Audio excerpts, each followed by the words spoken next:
Nessa semana, um outro assunto movimentou bastante, né, inclusive as redes sociais, e movimentou bastante uma plataforma do governo de consulta pública sobre a proposta para democratizar o acesso à Carteira Nacional de Habilitação. Foram mais de 5.000 contribuições em 24 horas no ar dessa plataforma que busca justamente entender qual é a opinião dos brasileiros, a opinião de quem já tem uma carteira de habilitação, de quem busca tirar uma carteira de habilitação, sobre a necessidade ou não, por exemplo, né, esse é um dos temas, de horas aula em autoescolas, né? É necessário, de fato, você ter que fazer essas aulas em autoescola? A obrigatoriedade para a obtenção da carteira de motorista dessas aulas é um dos temas discutidos, e a gente vai conversar agora com o coordenador do SOS Estradas e fundador do Trânsito Amigo, que é uma entidade de apoio às vítimas de acidente de trânsito, que é Rodolfo Risotto. Rodolfo, bom dia, muito obrigada por nos atender. Imagina, bom dia, Carla, bom dia, João Pedro e teleouvintes da Band News FM. Teleouvintes, boa, gostei, bom termo.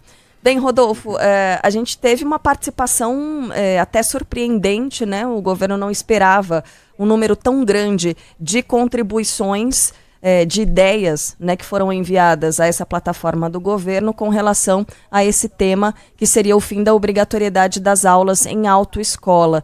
Primeiro, gostaria de saber qual é a sua opinião a esse respeito. É necessário, de fato, passar por todo esse trâmite, e as pessoas devem passar por todos esses trâmites de forma igual para a obtenção da carteira de motorista? Olha, eu entendo que todo o aperfeiçoamento que se possa criar na formação dos condutores é muito bem-vindo. E existe a intenção, muitas vezes, de ajudar, e outras vezes existe muito mais o interesse político em palanque. E eu, como foco, como entidade de vítimas, é importante a gente pensar o seguinte: isso vai reduzir o número de mortos e de feridos? Ou seja, essas medidas vão reduzir o número de mortos e feridos? Não. Nós vamos ter fiscalização dos condutores habilitados? Não. Tanto que o governo próprio reconhece 20 milhões de condutores que não têm habilitação que circulam. Cerca de 50% dos motociclistas circulam sem habilitação e com veículos irregulares. O governo dá esses dados. O que isso revela? A absoluta falência do Estado na fiscalização. A maioria das pessoas, por exemplo, no caso das motocicletas, esses que não têm habilitação, a maioria sequer compra um capacete. Então o problema não é só de recurso. Agora, evidente que quando você diz que vai simplificar o sistema, reduzir o custo, as pessoas se entusiasmam com isso, e essa participação é sempre bem-vinda, boas ideias surgirão. Mas eu me pergunto também o seguinte: desde 1998, quando entrou em vigor o Código de Trânsito, está prevista a educação de trânsito nas escolas, inclusive como uma preparação não apenas dos condutores, mas dos pedestres. As crianças são pedestres e sempre serão, todos nós sempre seremos pedestres. Da mesma forma, passageiros. Ou seja, se você não investe, depois de 17 anos, na formação, nas escolas, onde você poderia até aprimorar o ensino de física, matemática, todos os temas podem abordar o trânsito de alguma forma. Por que não fazem isso depois de 27 anos? E nós estamos aqui discutindo questão de autoescola, que já é uma etapa que vai abranger um número muito menor de pessoas, porque são poucas aquelas que efetivamente, em relação ao total da população, vão ter uma habilitação. Rodolfo, bom dia mais uma vez. Eu queria entrar numa outra esfera também, porque o governo justifica que vai baratear o custo para as pessoas, de fato, tirarem a CNH, né? Só que, na minha avaliação, conversando também com algumas pessoas aqui da capital do país, há uma preocupação de que, ao mesmo tempo que você tem uma elevação no número de pessoas com a carteira de motorista, né, com a Carteira Nacional de Habilitação, você tenha também uma diminuição na segurança, porque será diferente o processo para obtenção da carteira. É mais ou menos esse o trâmite que vocês também estão observando? De fato, pode ser que tenha muito mais gente com carteira, mas a segurança, os acidentes possam aumentar na mesma proporção também? Aí, João Pedro, eu volto à questão da fiscalização. Se você não fiscaliza e você tem, imagine, 20 milhões de condutores que o governo admite que dirigem sem habilitação, ou seja, não há controle sobre a fiscalização dos condutores, quanto mais com relação à qualidade na formação. Então nós vamos abrir o sistema, alguns países adotam isso, alguns países simplificam tremendamente, outros são muito mais rigorosos. Então esse é um mito, quando o governo vai dar os exemplos, ele vai sempre citar os exemplos que favorecem a tese que estão defendendo. E que naturalmente vai gerar simpatia política, e esse é o principal objetivo.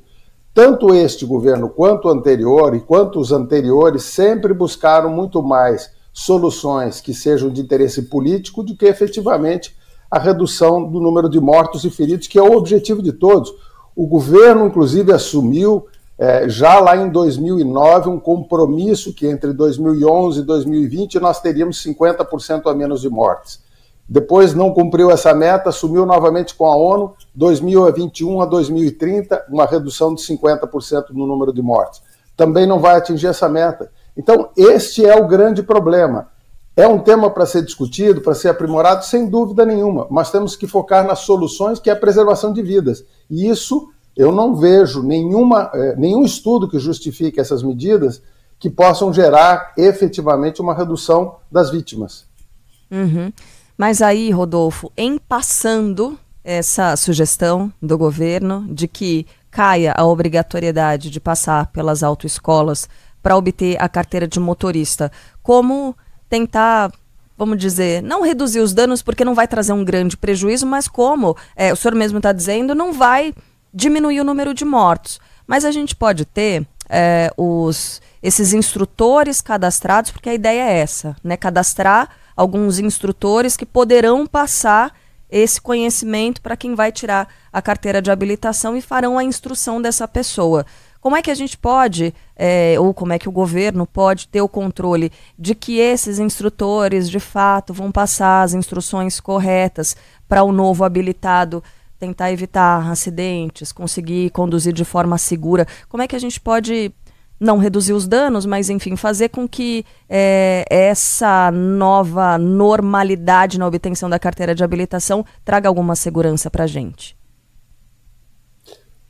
Carla, na prática, sendo absolutamente realista, se hoje nós não controlamos a qualidade das autoescolas, dos instrutores das autoescolas, nós vamos criar os instrutores independentes e vamos manter o mesmo padrão de controle de qualidade. Essa é que é a realidade do Brasil. Todas as medidas que têm sido tomadas no país, na realidade, andam sempre no contramão da segurança viária. E a gente não percebe claramente eficiência. Eu vou dar um exemplo prático agora, que está ocorrendo com a fiscalização da jornada dos caminhoneiros. A Polícia Rodoviária Federal começou a aplicar um controle de jornada dos motoristas profissionais, obteve redução de acidentes, imediatamente isso incomodou quem explora a categoria dos motoristas profissionais, houve uma pressão política e hoje a Polícia Rodoviária Federal não está tendo condições de poder desempenhar essa fiscalização com o mesmo empenho e produzir resultados práticos. Então, a questão tem que ser prática, nós temos que analisar em termos de números. Aí você pega os números daquilo que seria uma meta, onde o governo pode reduzir, o governo federal reduziu o número de mortes e feridos. Nas rodovias federais. Ali houve aumento do número de mortes e feridos em 2024 em relação a 2023. Então, essa é a realidade. Eu não vejo eficiência na fiscalização e no controle do governo. A única maneira de você realmente produzir resultados é você punir com o máximo rigor. É por isso que funciona na Suíça. Não importa como é formado o condutor. No momento em que ele estiver dirigindo, em que ele cometer infrações graves, ele será punido. E sendo punido, ele muda o comportamento. Mas nós cada vez punimos menos no Brasil, tanto que nós temos 20 milhões de condutores sem habilitação. Ontem eu estava vendo um vídeo de um caminhoneiro que se orgulhava de há mais de 20 anos trabalhar sem carteira de habilitação. E ele é um influencer com 860 mil seguidores no Instagram. Meu Deus. Meu Deus, realmente. Rodolfo, eu queria aproveitar para fazer pergunta de dois ouvintes que mandaram para a gente aqui. Um deles é o Marcos Souza, falando que essa prática de o Brasil deixar de exigir, na verdade, a realização de um curso em autoescola, ela já é adotada em alguns países. E aí ele cita aqui Estados Unidos, Canadá e Japão. Seria uma forma semelhante? Primeira pergunta. A segunda pergunta, o senhor falou a respeito de fiscalização, né, que a fiscalização não é tão eficiente. Aí o nosso ouvinte Francisco pergunta aqui, mas para esse pressuposto da fiscalização, está se adotando o critério de que grande parte dos acidentes acontece de fato porque as pessoas são inabilitadas, ou há também uma certa irresponsabilidade de quem também é habilitado? Eu acho que são duas questões diferentes, né, Rodolfo, desculpa. Olha, em primeiro lugar, com relação ao país, você vai encontrar países que são mais rigorosos. Os Estados Unidos, inclusive, não é um país que tenha um só padrão. Cada estado tem uma norma e tem uma maneira de controlar. Entretanto, se você estiver no Japão e você cometer um acidente de trânsito, basta você ver um motorista que dirigir, que estiver sentado ao lado de um condutor que dirija sob efeito de álcool, esse passageiro será punido com o máximo rigor da legislação. Nos Estados Unidos, a mesma coisa. Nos Estados Unidos tem uma cultura de punição do ponto de vista jurídico muito maior do que no Brasil, inclusive das indenizações. Aqui não, aqui nós não temos punição. Tanto que você tem 20 milhões de condutores dirigindo sem habilitação. Você pega o exame toxicológico, que é um controle para drogas, tem 2,5 milhões, segundo a Senatran, de motoristas profissionais que não fizeram o teste obrigatório para drogas e estão dirigindo sem nenhum tipo de punição. Então, essa é a realidade. Com relação à fiscalização, não é um problema só da fiscalização dos habilitados ou inabilitados, é da falta total de controle. Eu ia participar de um evento em Genebra, na ONU, numa reunião sobre segurança viária, e um caminhoneiro me mandou uma fotografia dele com um policial rodoviário. Ele fez questão de tirar uma fotografia porque fazia 5 anos que ele não era fiscalizado. E ele estava todos os dias nas estradas.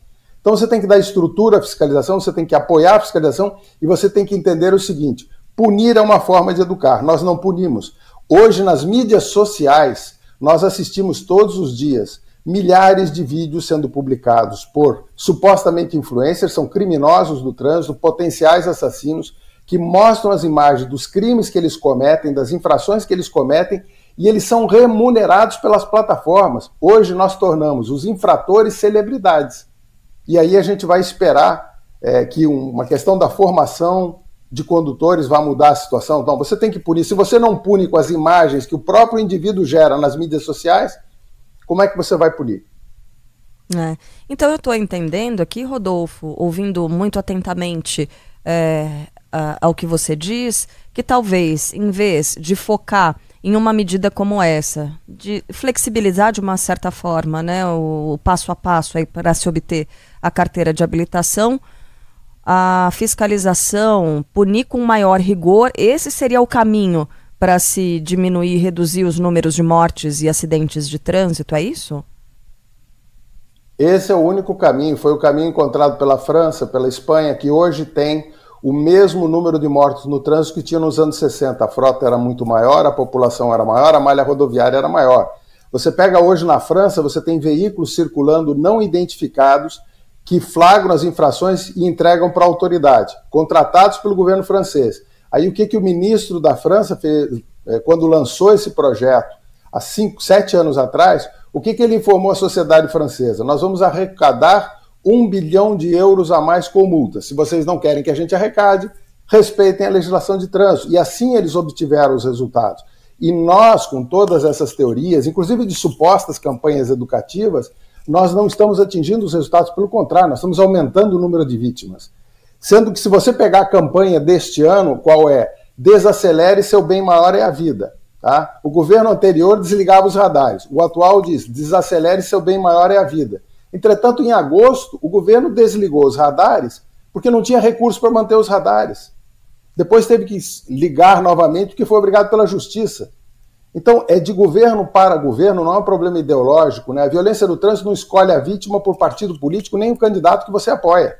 Ela mata indistintamente. E a gente precisa entender isso. Se nós não punirmos, nós não vamos mudar a sociedade brasileira, nós não vamos mudar a realidade do trânsito, que parece não ser um tema importante para a maior parte da sociedade. Basta ver nas eleições, ninguém discute esse tema. Tem gente que anda até sem capacete fazendo campanha.